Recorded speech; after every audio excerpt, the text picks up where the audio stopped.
Vermont has a shortage of prison space, and we are now shipping some prisoners out of state to serve their terms. What could we do to address the prison shortage in Vermont? Well, I think the second largest area of growth in our state budget is prisons. We're now spending $138 million a year locking Vermonters up. And what we got to know about that is that we have the highest number of nonviolent offenders locked up than any other state in the country. So we've got to solve that. And what do we know about those individuals? We know that 93% of them have difficulty reading, and 97% have alcohol and drug-related addictions. My view is that we need to radically beef up our drug and alcohol treatment programs, our mental health counseling, our remedial reading programs, our life skill programs, and our job retraining, and get those folks back in as productive members of society and reduce the amount of money we're spending on prisons. I would then use those dollars to fund early childhood education, because we know that the earlier we get to those kids to teach them how to read, write, do arithmetic, become productive members of society, the less likely that they're going to drop out of school, become drug and alcohol addicted, and lose their self-esteem.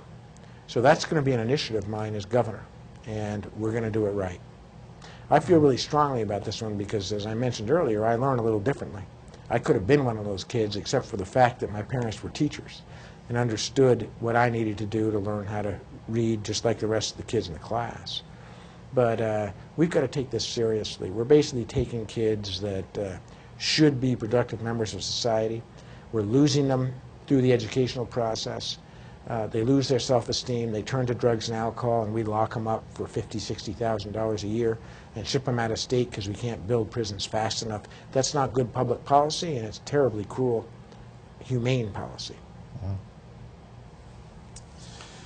The wars in Iraq and Afghanistan have lasted longer than World War II. They've claimed the lives of thousands of young Americans, and there is no end in sight. The Bush administration took us into this war under false pretenses. Iraq had no weapons of mass destruction. It was not involved in the 9/11 attacks. Vermont has suffered far more than its share of casualties, and many young Vermonters have been called back for several tours of duty in Iraq. It has been suggested that the governor, as commander of the state militia, might be able to stop the deployment of young Vermonters abroad. As governor, what will you do with respect to Vermont's involvement in this war? Well, the governor doesn't actually have the power to override the commanding chief, President of the United States, and keep our troops from going anywhere. So that's important to understand. Having said that, I was adamantly opposed to the war in Iraq. I'm the only Senate president in the country, or Speaker of the House, the only legislative leader in the country, who sent a resolution to Washington, passed by the Vermont Senate overwhelmingly, that encouraged Congress to hold impeachment hearings against George Bush, Dick Cheney, and his friends to find out who had lied to whom, when, why, and where. And that took some courage, but we did it. I opposed the Iraq war right from the beginning, and frankly, I think that President Obama is making a huge mistake in Afghanistan right now that will come back and haunt us in similar ways. I obviously support our troops. The fact that we have more troops deployed, National Guard, is a tremendous sacrifice for Vermont families, and I support those families and I support our troops. In fact, I'm the one who organized the fund-raising effort to bring them home for the holidays, because the federal government was going to leave our troops in Indiana, 700 of them, away from their families for the holidays, knowing that they won't be home next year because they're deployed for more than a year, because they were too cheap to fly them home or bus them back for the holidays. And we raised we launched Operation Holiday Homecoming. In 3 weeks, we raised $250,000 with the help of the Adjutant General, and we brought them home. So, but the point is, we shouldn't have been in Iraq. We got no business being in Afghanistan. And as governor, I would say to the president publicly and forcefully, stop sending American troops to places we don't belong. I believe there is a legal issue. Some people have claimed that the governor has the right, as the leader of the state militia, to order the troops home, even though the president would like to assign them abroad. Would you consider that possibility? That isn't my reading of the law.